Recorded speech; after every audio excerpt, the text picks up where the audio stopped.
Hello everyone. If you're watching this, it's because you're at 351 post-clinical. And today I have to talk about RhoGAM. This guy right here, RhoGAM. It's a medication that we give for ladies when they get pregnant. How it's given is IM or IV. Dosage is 300 micrograms. We give it at 26 to 28 weeks gestation and within 72 hours of birth. So after birth, within 72 hours, it has to be administered one more time. Same dosage on both. Another time that you're going to give it is with amniocentesis, and that's going to be within 72 hours as well.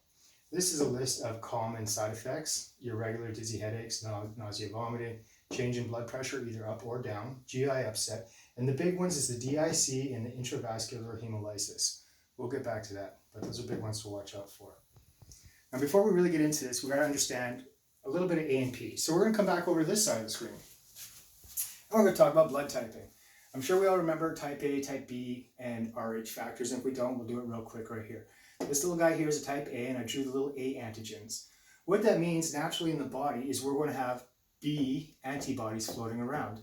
See my little type A's? So the body produces type B's, and that's why we can't give type B to type A.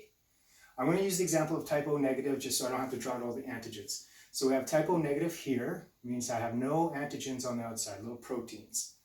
On here, I got type O or positive, meaning I do have some little antigens, some little proteins. These are the Rh factor. These are much like an A, but instead of A or B, it's Rh. So this is the bloodstream with type O negative, bloodstream with type O positive. You see little antigens on it.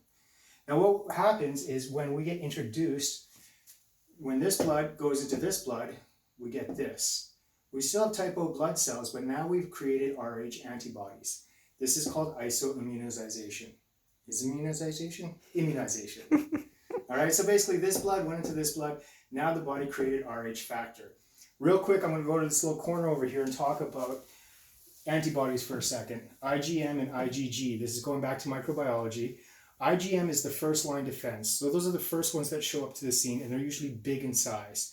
Therefore, they do not cross the placenta or the colostrum. Not too much anyway. So that's why during the first pregnancy, we're not too worried about this.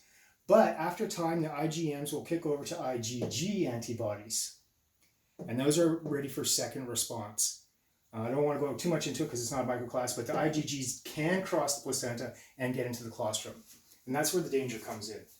So let's talk about the real danger spot, and that's this middle column here, second pregnancy.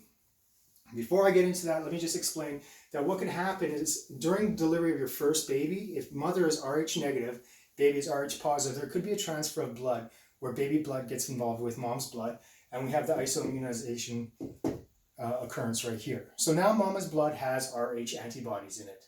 She gets pregnant a second time. Remember, she's Rh negative, but has the Rh antibodies.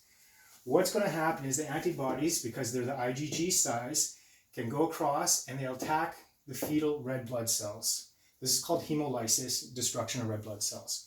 This will lead to the bilirubin and lead to jaundice, which we've learned all the complications that happens there. At the same time, because we're destroying all these red blood cells, we're developing anemia, which is going to lead to fetal liver spleen enlargement. This is called erythroblastosis fetalis.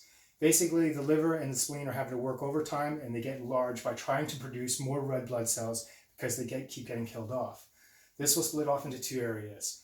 One is the liver will decrease the ability to produce proteins, which is albumin, which, remember, creates oncotic pressure. We have lack of oncotic pressure. That means that the fluid is going to leak into the tissues, and that is ultimately going to lead to baby death. Bad outcome. At the same time, we can have this section over here where we get portal hypertension. What ends up happening with all this is the hypertension. It taxes the heart and the circulatory system. We're now dealing with severe anemia and increased cardiac output. This is going to really go to cardiac failure, which is called Hydrops Fetalis, and it equals death. So this is the important reason why we need to give Rh. And I think that's the end of my speech. Yay. Yay.